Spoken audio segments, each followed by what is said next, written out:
How to Make a Concrete Scorpion by Davinoff. And yes, I am Davinoff.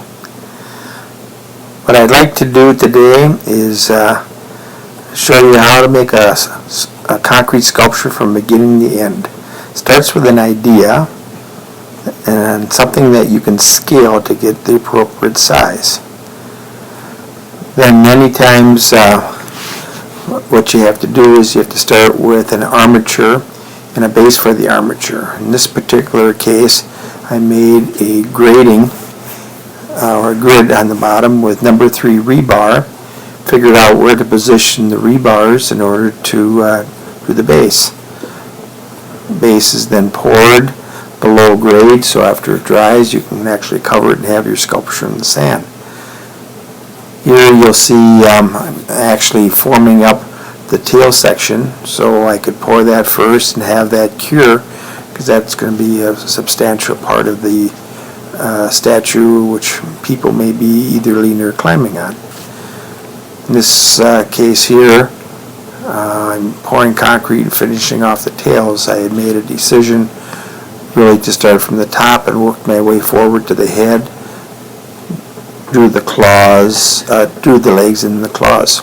So once the top of the tail was done, I formed with an expanded wire mesh the body, filled that cavity, put on the first scratch coat, then laid out the segmentation for how the abdominal area would be, and poured that part next, including the front part of the crabs. After that, had an opportunity to cure for a day or so. Then I started forming around each of the rebar legs. The rebar had been bent with my my pipe. So you can see I did the legs actually in 2 phases. The bottom on the slab and the body, and then came back and did the middle section, let that cure. So that the legs are solid, and that counts as the scratch coat. After that I started forming up the pinchers.